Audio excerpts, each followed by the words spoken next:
सुबह के 11 बजे थे। शहर के सबसे बड़े बैंक में एक साधारण से कपड़े पहने हुए बुजुर्ग व्यक्ति, जिनके हाथ में एक पुराना सा लिफाफा था, अंदर दाखिल होते हैं।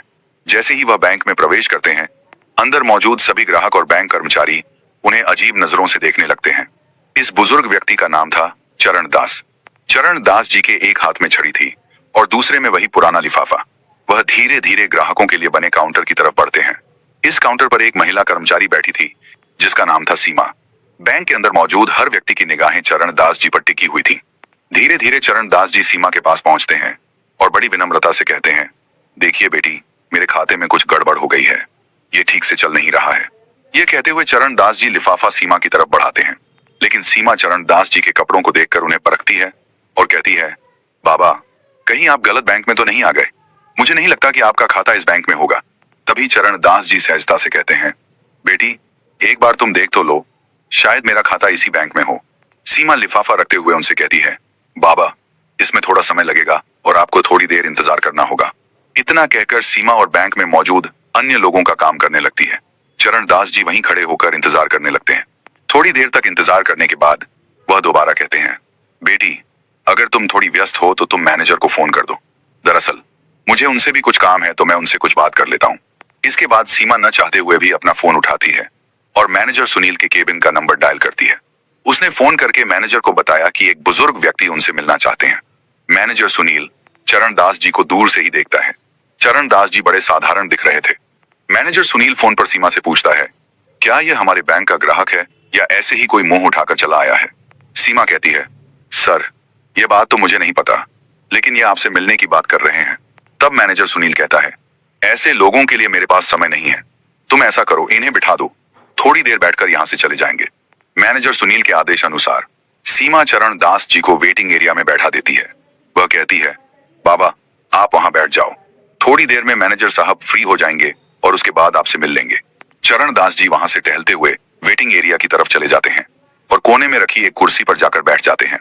सभी लोग अभी भी चरण दास जी की तरफ देख रहे थे, क्योंकि वहां जितने भी ग्राहक आते थे वे सूट बूट में होते थे, जबकि चरण दास जी ने साधारण कपड़े पहन रखे थे। देखने से भी नहीं लग रहा था कि उनका खाता इस बैंक में होगा, क्योंकि इस बैंक में अमीर लोगों के खाते होते थे। इसी वजह से चरण दास जी आकर्षण का केंद्र बन गए थे और सभी लोग उन्हें घूर घूर कर देख रहे थे और उनके बारे में तरह तरह की बातें बना रहे थे। ये बातें चरण दास जी को भी सुनाई देती हैं, लेकिन वह इन सभी चीजों को अनदेखा करते हैं और अपना नंबर आने का इंतजार करते रहते हैं। वह सोचते हैं कि थोड़ी देर में मैनेजर आएगा और मैं उससे बात कर लूंगा। बैंक के अंदर एक और व्यक्ति छोटी पोस्ट पर काम करता था, जिसका नाम था अमित। अमित अभी बाहर गया हुआ था और जैसे ही वह बैंक के अंदर आता है तो वह देखता है कि एक बुजुर्ग व्यक्ति वेटिंग एरिया में बैठा हुआ है, जिसकी तरफ सभी लोग देख रहे हैं और उसके बारे में तरह तरह की बातें कर रहे हैं। कोई उसे भिखारी कह रहा है तो कोई कह रहा है कि इस बैंक में तो इसका खाता हो ही नहीं सकता और ये यहाँ कैसे आ गया, ऐसे लोगों को इन लोगों ने क्यों बैठा रखा है। इस तरह की बातें उनके बारे में चल रही थी। अमित ये सभी बातें सुन लेता है। इसके बाद अमित सीधा चरण दास जी के पास जाता है और बड़े आदर भाव से उनसे पूछने लगता है, बाबा, आप यहाँ क्यों आए हो और क्या काम है आपको? अमित को यह सब कुछ बहुत बुरा लगता है। वह बुजुर्ग व्यक्ति की हालत देखकर थोड़ा परेशान हो जाता है और इसी वजह से उनसे पूछने गया था। चरण दास जी अमित को बताते हैं, मुझे मैनेजर से मिलना है और उससे मुझे कुछ काम है। यह बात सुनकर अमित उनसे कहता है, ठीक है बाबा, आप थोड़ी देर यहाँ इंतजार करो, मैं अभी मैनेजर से बात करके आता हूँ। इसके बाद अमित मैनेजर सुनील के केबिन में जाता है और उन्हें उस बुजुर्ग व्यक्ति के बारे में बताता है। लेकिन मैनेजर सुनील पहले से ही उस बुजुर्ग व्यक्ति के बारे में जानता था और कहने लगता है, मुझे पता है, मैंने ही उसे वहां बिठा रखा है, थोड़ी देर वहां बैठेगा और बैठने के बाद वहां से चला जाएगा। इसके बाद मैनेजर सुनील अमित को कोई और काम बता देता है और कहता है, तुम अपना काम कर लो और तुम्हें इस चीज से कोई मतलब नहीं है। अब अमित दूसरे काम में लग जाता है और धीरे धीरे उस बुजुर्ग व्यक्ति को वहां बैठे हुए लगभग 1 घंटा हो गया था। 1 घंटे तक बुजुर्ग व्यक्ति अपना धैर्य रखते हैं, लेकिन उसके बाद उन्हें यह बात सहन नहीं होती। वह खड़े होते हैं और मैनेजर सुनील के केबिन की तरफ बढ़ने लगते हैं।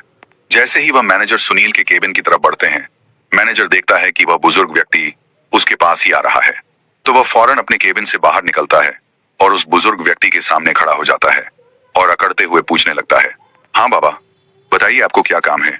चरण दास जी अपना लिफाफा आगे बढ़ाते हुए कहने लगते हैं, बेटा, ये देखो, मेरे बैंक अकाउंट की डिटेल इसके अंदर है और मेरे बैंक अकाउंट से कोई भी लेन देन नहीं हो पा रही है।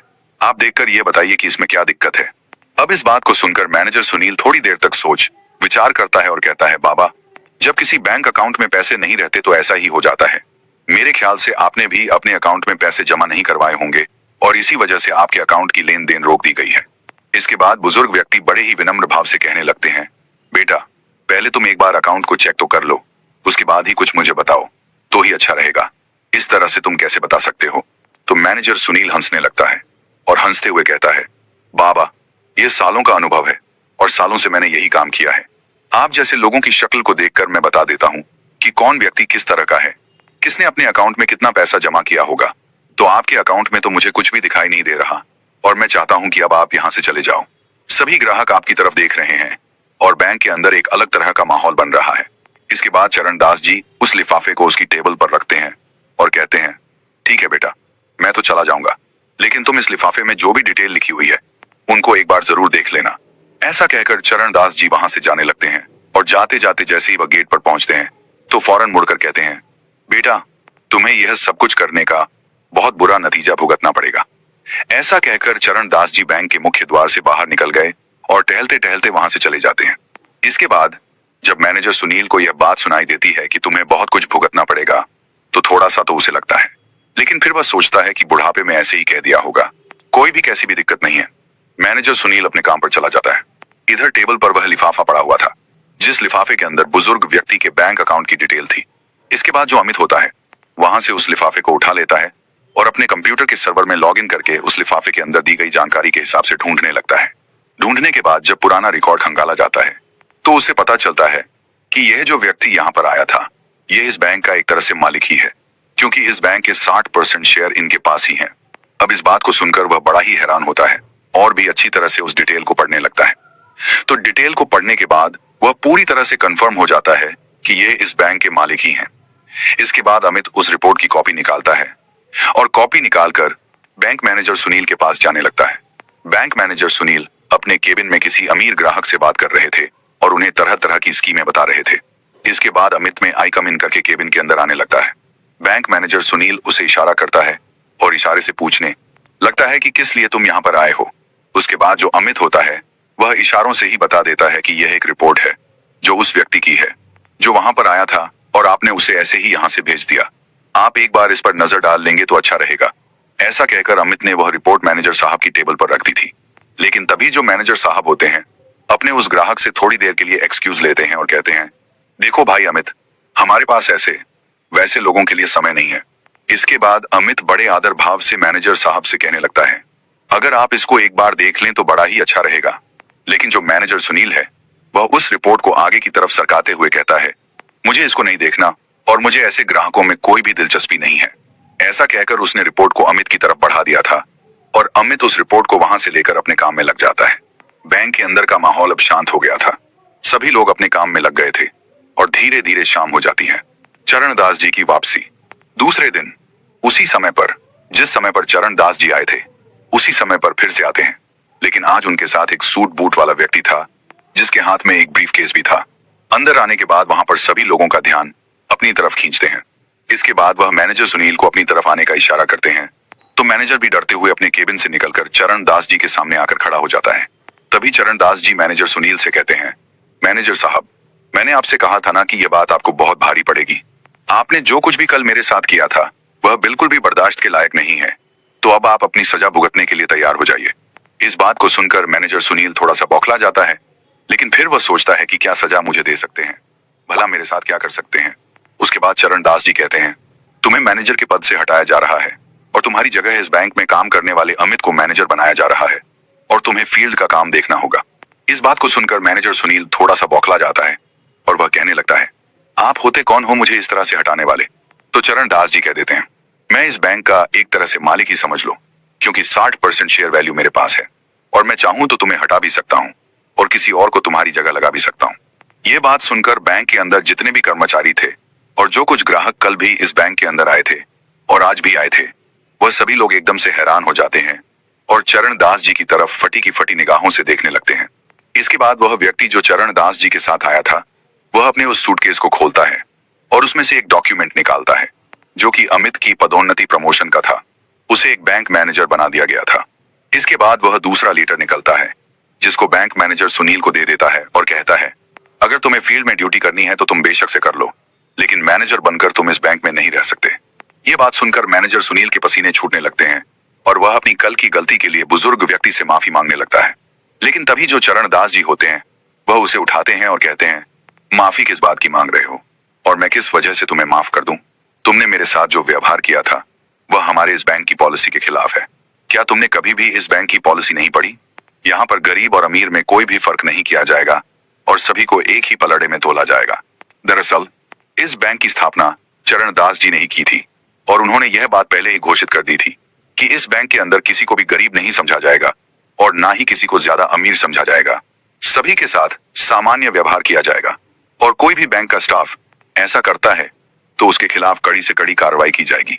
तो चरण दास जी कहते हैं, वह तो मैं तुम पर रहम कर रहा हूं कि तुम्हें काम करने योग्य छोड़ रहा हूं, वरना मैं चाहूं तो तुझे यहां से हटा भी सकता हूं। जो तुमने मेरे साथ किया है वह बिल्कुल भी किसी के साथ नहीं होना चाहिए।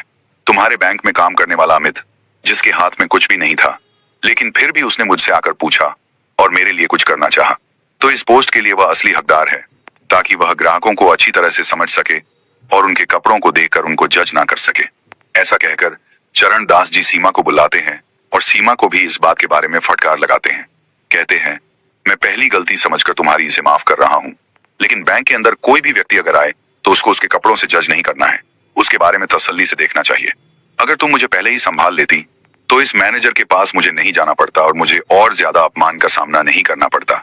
इसके बाद सीमा हाथ जोड़ने लगती है और उनसे माफी मांगने लगती है। कहती है, बाबूजी मुझे माफ कर दो, मुझसे बहुत बड़ी गलती हो गई और आगे से आपको ऐसा कुछ भी देखने को नहीं मिलेगा। इसके बाद चरण दास जी वहां से उस व्यक्ति के साथ वापस जाने लगते हैं और सभी लोगों से कहकर गए थे कि अमित से बहुत कुछ तुम्हें सीखने की जरूरत है और इससे जितना हो सके उतना सीख लीजिए, तुम्हारे लिए अच्छा होगा। अब मैं बीच बीच में यहाँ पर किसी ना किसी को भेजता रहूंगा जो तुम्हारी इन हरकतों के बारे में अच्छी तरह से मुझे रिपोर्ट दे सके। ऐसा कहकर चरण दास जी वहां से चले गए और बैंक का पूरा स्टाफ इस बारे में बात करने लगता है और सोचता है कि अब अच्छी तरह से काम करना होगा, कहीं अगली बार उनका नंबर ना आ जाए।